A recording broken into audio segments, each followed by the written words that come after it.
Hello, this is Darren. And this is Paige. And this is Where's the Lemonade? Where we talk about what happens when life throws you lemons. Make some lemonade? Maybe. Some weeks it's lemon squares. Yeah, some weeks it's just lemons. Yeah. In this episode, we're going to talk about how we incorporate our previous life into our new life. our previous lives help determine who we are. They absolutely do. And when we first got married, we wanted to know everything we could about each other, but we really didn't want to know about our exes. Yeah, I think that all stems from insecurity. Oh, absolutely. Right? So, yeah, and as time goes on, I think we want to know more. At least I do. We've talked about this. We think it's we do. A woman thing rather than, I, as a woman, want to know everything now. And you still don't ask me very much about my relationship with my ex specifically. No, but I ask about what you guys did and think, but I don't really want to know about your relationship. No, I don't. Yeah, and I do. I want to know all the ins and outs, and yeah, so. But the most important thing in this is everything that we've done into our lives before we got married and met each other help build who we are. So it's important to understand that those experiences that we had make us who we are.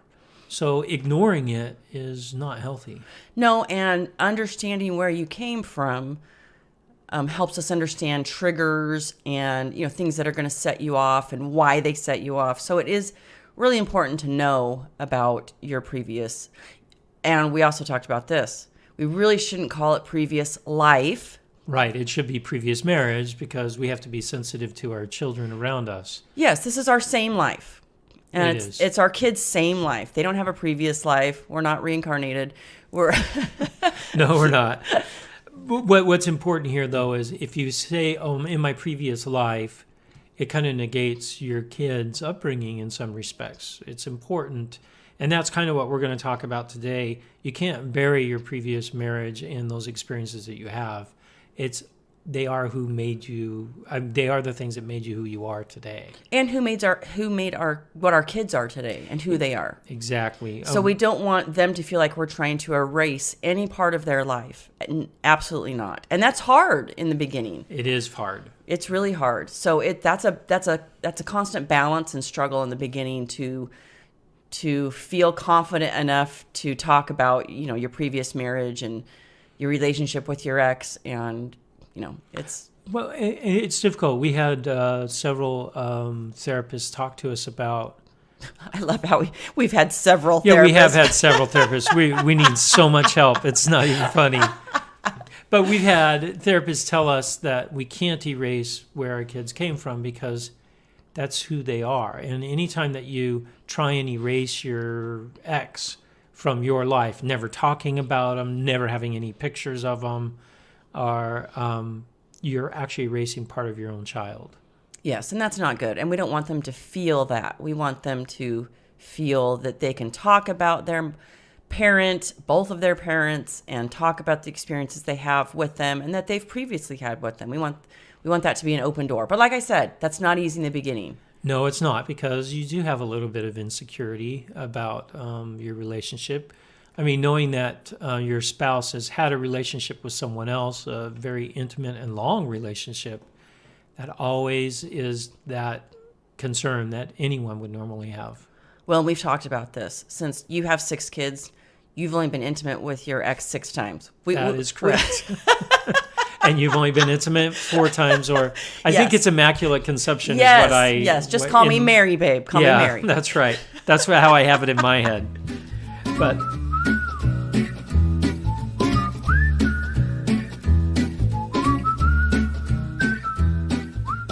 So finding out how you fit in with this new family includes your previous marriage. And that can be kind of tough. And we've talked a lot about this episode and some of the things that we had challenges with in the beginning about accepting our previous relationship. We'll say that. Yeah, right? Previously. And because it also includes your kids too. I mean, when we got married, there was Sam in the house who was 5, just barely 5. Yep. And Jake, who was 16, and then Rachel and Amanda, who were already out of the house. Right. You had a whole history with them that I didn't know anything about. Nope. Nor were you ever going to be part of that history, right? Oh, no, I wasn't.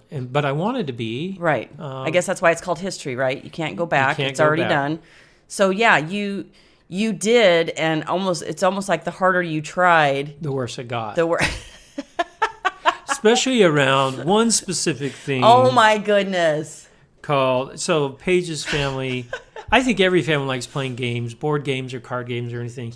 They make up this game. It's a made-up game. It is not made up. It's totally made up, called Nerds. If no one knows what it is, of course you don't, because it's made up. And it's about your speed, your dexterity. It is speed solitaire is basically what it is, right? Yeah, and I can tell you one thing. Rachel is a pro at it. She's super fast at it. Jake, not so much, but Jake frustrates Rachel by going slow. Mm-hmm. They had no clue how frustrated they would be until I played with them, because I went really slow. They've been playing for years, but I wanted to be part of that. I wanted to be part of your previous, not life, but previous relationship, and that relationship you had with your kids, and that was tough. You wanted to be included, and it was I actually wanted you to just Go away. go away and not play that game with us, because we all laugh and have fun because we've been playing it for years. Yeah. And so when Jake goes slow, we laugh, we make fun of him. You know what I mean? So it's a thing we have going. When you come in, first of all, you're all serious because you want to learn how to play this game. I got to learn how to play. I got to Oh my compete. gosh. And we're like, no, this is fun. This is lighthearted. And you're like, but I don't know how to play, and it's really hard. And you guys are fast. You guys are mean. They are mean, actually. They are ruthless mean. And I'm not the only one that thinks so. Russell thinks so. So Russell is our son-in-law. And when he first got married to Rachel, we all sat down and played Nerds together. And Russell and I basically pushed away from the table and said, we're not playing this anymore. Because, yeah, they're pretty ruthless when it comes to Poor it. sport. Poor sports. That's fine. But that's part of how do you fit into this life that you already have. You have these relationships with your kids. There's history there, 20-something years of history. And so there's inside jokes, there's games, there's all these things. And trying to fit into that and feel a part of it and not feel an outsider is very difficult. Well, and especially in the beginning. And I think you did feel that way a lot in the beginning. We had a lot of inside jokes, a lot of one-liners that we said that you had no idea what we were talking about. I mean, we had so many things like that because we are a joking family for sure. Yeah, very much so. And you wanted to fit in, and it seemed like the more you tried, the more you got frustrated, and then we got frustrated. And so, yeah, so over time, It just took time. Yep. I had to build memories with your kids that we could joke about then. right. So it just took time, and being patient. Patience is probably the one thing we've talked a lot about in our Yes. podcast is important. Well, and we talked about this last night. I think you don't feel like because that's the whole thing is you felt like an outsider. I did, yes. When I was with my kids, you felt like an outsider. And you don't feel that way anymore at all. And I don't think when we talk about things that happened when you weren't there, I don't think you feel uncomfortable anymore. Like No, Yeah. because I've heard the stories now. Right. And that's an important part too. I could have just said, "Oh, you guys are talking about, life before me, life before Darren," and I could have just tuned that out and said, "Man, I don't really care," but I didn't. I paid attention. I heard the stories. I laughed with you guys, even though I may not understood them all the way. Now, when I hear the stories, I can laugh. Right. I can have fun. It's not a fake laugh. It's not a fake laugh anymore. And another thing that it does is it helps me relate better to my stepkids. I know where they've come from. Right. I know what they've gone through. Good, bad, ugly, happy, all those things. So I can relate to them better. I just thought of something. You said life before Darren. I'm going to refer to that as LBD from now on. LBD, thank LBD. I like it. I like it a lot. Life before Darren. That's funny. LBD, right? So another thing that you had a hard time with was when I would sit down with my kids and I had digitized most of all of our photos from before we got married. So my photos from my previous marriage, I digitized most of them. They're up on our computer. They're up in the cloud now. And the kids love looking at them. So we would look at these pictures. You'd see me holding a baby, sitting next to my ex-wife. And that was tough. That was tough. I remember specifically one day that I think it was Julianne that was looking at the pictures, and she was like, "Oh, look!" And I think it was you and your ex and Julianne as a baby that had just been born, and I think you were even in the hospital, and you were all three sitting there, and you guys were like, "Oh," and you're talking about, "Oh, I remember that day," and da da da, and it hurt, and I don't know why it hurt so bad. But I felt so excluded from what you were talking about. And, it hurt. I wanted to be part of it so bad. And yeah, once again, though, over time, that doesn't bother me anymore at all. In fact, I'm happy to look at those pictures. I do like looking at the pictures now. Yeah, I do. And I ask questions. Like back then, I couldn't even ask a question. Like it was so painful. I couldn't even ask a question. And I think that's just because, like I said, in the beginning, we're still so insecure about our new relationship with each other, and how, and your relationship you had with your ex, and is that really completely done? It's a whole different ball of wax when you remarry and you're struggling with the other person lived with for 20 years. And so. Yeah, it's tough, but you have to be willing to look at things and see how you can fit in and you can be a part of that. Right.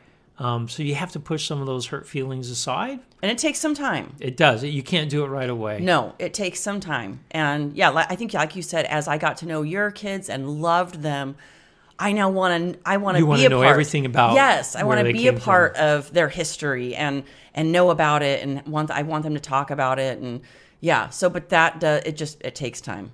Yeah, it takes time. It does. But they are important. It's important not to just let those things happen organically, I think you have to actually go and do those things, look at old photo albums, talk about vacations that you've had with your previous spouse when the kids were there, so that you can get a better understanding. So you can't just passively sit back and let these things happen. Right. You've got to ask. Yes. Which really, really hard. Right. It is. It is really hard. And we've had situations where you've shown me, we've driven by houses that you've lived in previously. And I remember that was hard at the time because we had all the kids in the car and they're all talking about, "Oh, and Dad, remember this, remember that, remember." And I broke my arm here. Yes. And I remember that was really hard because we did that early on in our marriage. We drove by one of your houses and that was really hard. But what we talked about last night is we are the adults. We are the ones that have made this mess for our kids, and we have to put on our big girl and big boy panties and do what's best for the kids. Right. And from our perspective, what's best for the kids is to learn as much as we can about them and also about your spouse. I mean, push comes to shove, your spouse was made up of all those experiences that they've had previously. Yep. So it's important to understand what those are and kind of celebrate the good, cry about the bad with them. Right. Be part of that with them. Yeah. If you try and shut it off, you're shutting off a part of who you are, and worse, you're isolating your own children. Yes, I totally agree with you 100%.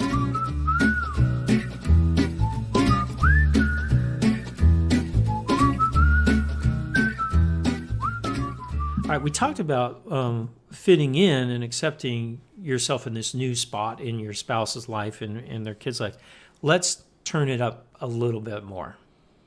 Let's talk about celebrating your past. Yes. So one of the things that we did as soon as we moved into this house together, as soon as I moved into your house that you were living in, we have a picture of you and your ex and the kids upstairs on the wall. And there's a picture of me and my ex and my 4 kids upstairs.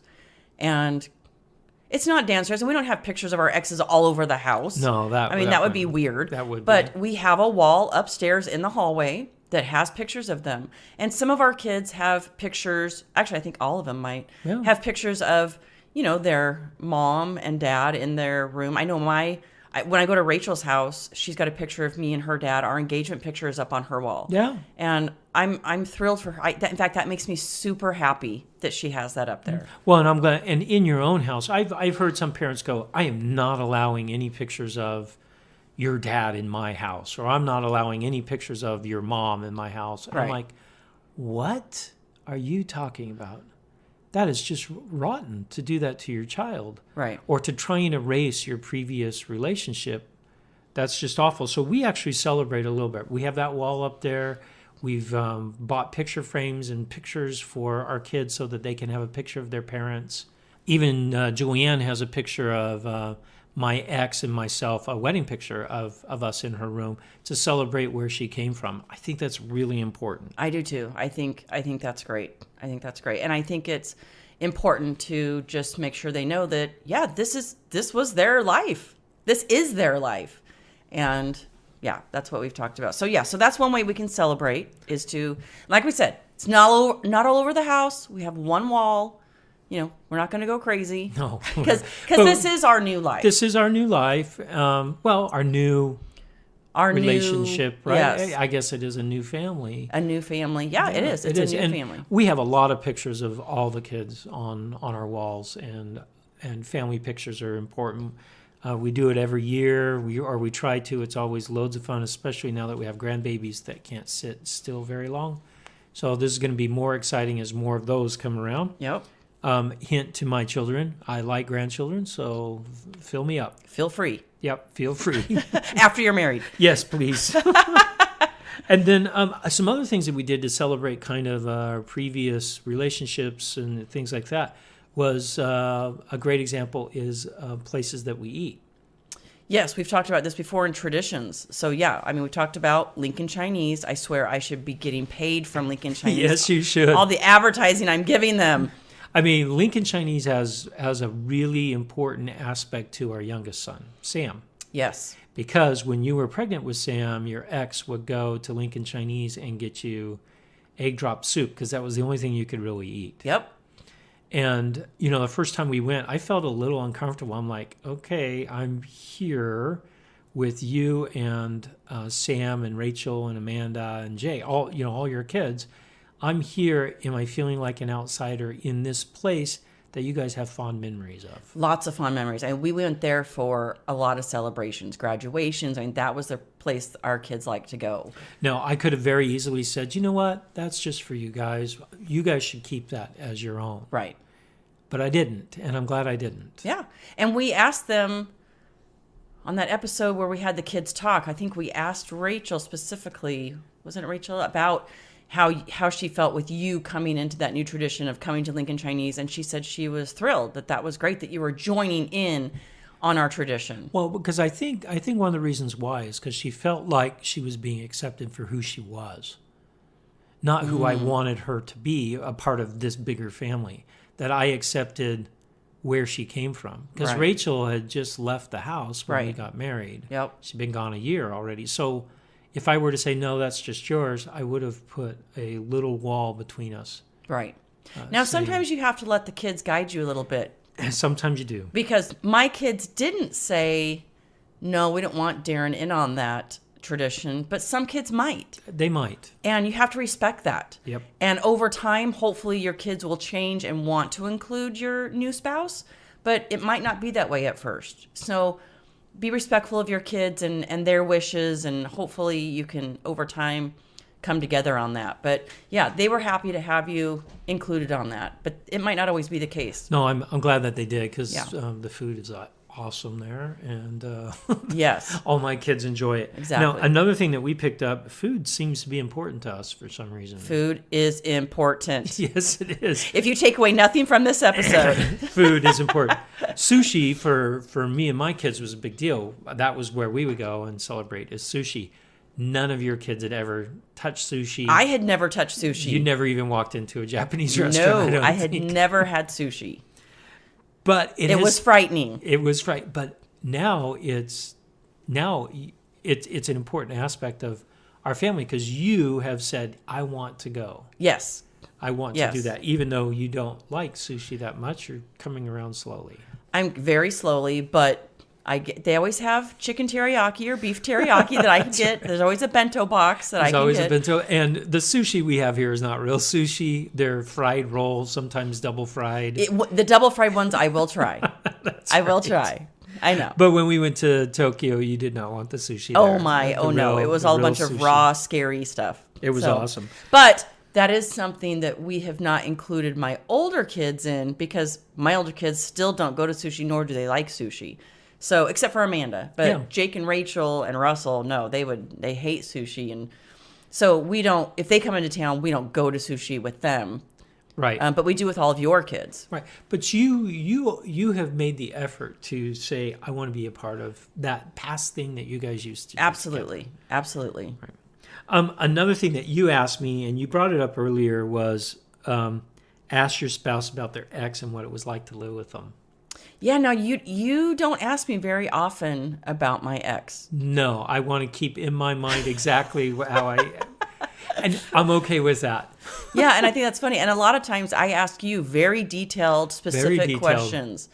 What would your ex do in this situation? Yeah, or how did you respond if your ex did this? I ask you very specific questions about your relationship. I'm just a curious girl that way. I want to know. But and it's funny sometimes because sometimes I can't even remember anymore. I know, and we've both said this before. It's kind of fading more and more is how our relationship was with which is somewhat sad in some respects. It is. Because that's where we came from and that's who we are. Right. I think I've matured quite a bit since I first got married. So hopefully you'll never see any of the bad habits I formed in my first marriage. Yeah, hopefully we've learned from those, right? Right, exactly. But yeah, I think it's a personality trait also. You know what I mean? Like some people might want to know more and some people don't. And that's okay. And we talked about this last night, how it might be weird for you just to sit down and be like, so here's some information about my relationship with my ex. I think that that would be weird. I think that it has to be, you have to make sure that it is being asked by the other person, not just to volunteer. Well, and never compare. Never. No, don't compare. That doesn't do any good. Even in your own mind, it just doesn't do any good. It should be that you're just celebrating what you've learned from your past relationships and how you're using that in your relationship today. That's always been, I'm pretty good at that. I'm not a comparison kind of person. I never have in my whole life. So I don't typically go, look at her and what she can do, or look at her and what she can do. I've never really done that. I kind of just focus on this is what I can do and this is who I am. And I think you're the same way. Yeah, I'm pretty much the same way. You have to be somewhat cognizant of the fact that maybe your spouse might compare themselves to your previous relationship. So don't ever even think it, let alone say it. Well, in my previous relationship, my spouse used to do this. Right, especially in an argument. Yes, especially in an argument. She used to fold my clothes this way, the Marie Kondo way. Why don't you do that? Yeah, no, don't ever. I don't think we have ever made a comment like that. No, I don't think we have. That would be bad. That would be bad. That'd be very bad. For everyone involved, not just us, our kids, the neighbors. It would be, it would be. But we've talked about this. Your ex is an excellent cook. She's actually a very good cook. Yeah, she's a very good cook. That has never bothered me. Because, your kids have told me what a great cook she is. I think I'm an average cook. I don't know that I'm a great cook. I think I have a few things that I do well, but I'm fine. I think sometimes your kids say that I'm a really good cook, and I think that's funny because they're being so sweet. But I think I'm average. I'm fine. I can cook. But your ex, she's it's really kind of her thing, and it is. I'm happy to let her have that. I don't want to compete with that at all. Well, and what I appreciate about what you say when the kids say something like that about their mom, or my mom used to make this, when you don't get upset. No. You ask them about it. and it's kind of great. I'm Yeah. glad that I can. No, and I can see that. there have been times where your kids have asked me to make, like, if we have the kids on their birthday, and I'll say, okay, what do you want me to make? And they'll say, oh, can you make my mom's blah blah blah? And I'm like, no, no.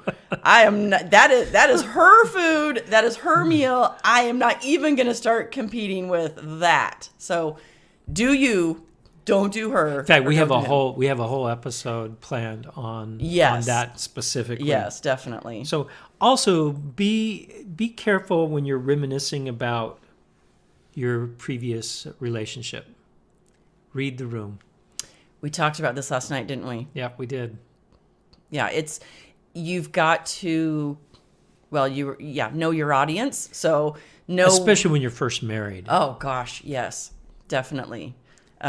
If you're sitting there reminiscing, oh, I remember that vacation in Hawaii. It was so awesome, and we did all these great things, and your spouse is sitting there going, you haven't taken me to Hawaii, or Yeah, well, like I said, we haven't done that. You and have to be it's- cognizant. and it's in the beginning, because of our insecurities, it's harder in the beginning. Now, sometimes you are going to be reminiscing because your kids are sitting there and you're reminiscing with them, and that's when you've got to just be the grown up. And even though it's hurting and it's hurting to hear it, you've got to. And over time, you're going to feel better about it. It does. Time seems to be a great healer on a lot of things. And we talked about if it's been 5-10 years and you're still not wanting to hear these things, it's time to go to a counselor, because you should be able to hear these things. It's important to hear these things and talk about these things, especially for the kids. So, Well, not only for the kids, but also your relationship with your spouse. It's supposed to be the most important relationship in your life, and Right. if you don't want to talk to them about parts of it, you've got some growing to do. Right. You've got some things you got to work on. and sometimes you're hesitant, like, because we travel a lot and you traveled a lot with your ex. And so we'll be getting ready to go someplace and I'll say, have you ever been here with your ex? And you'll go be like, yes. Yeah, because when we first got married, you didn't ever want to go to the same hotel or the same place that my that ex is and I true. went to. Now I have no problem with Now it. she has no problem. I But have no at the problem. first, I said, "Hey, I've been to this place. It's really awesome." And I'm We'll like, have nope, fun." not going. Nope, not going. I said, "Okay, That was very that's fine." immature of me.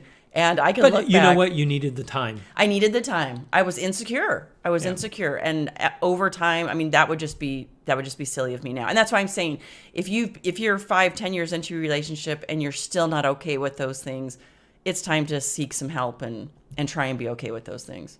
Because there's some really good places that you've been with your ex Yeah. that I want to go.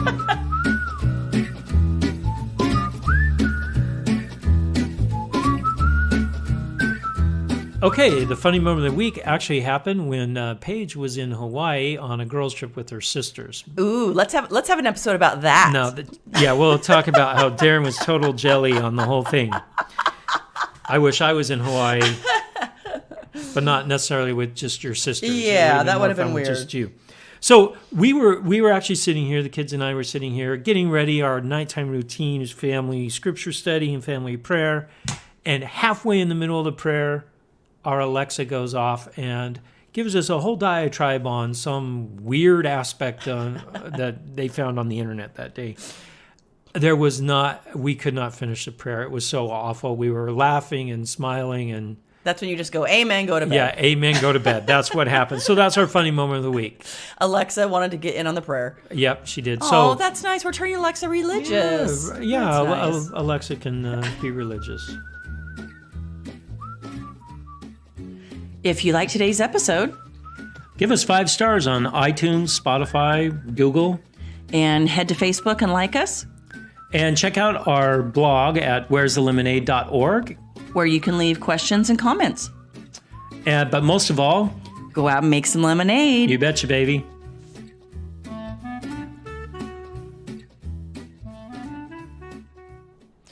On our next episode, We're going to talk about treating kids as individuals in large families.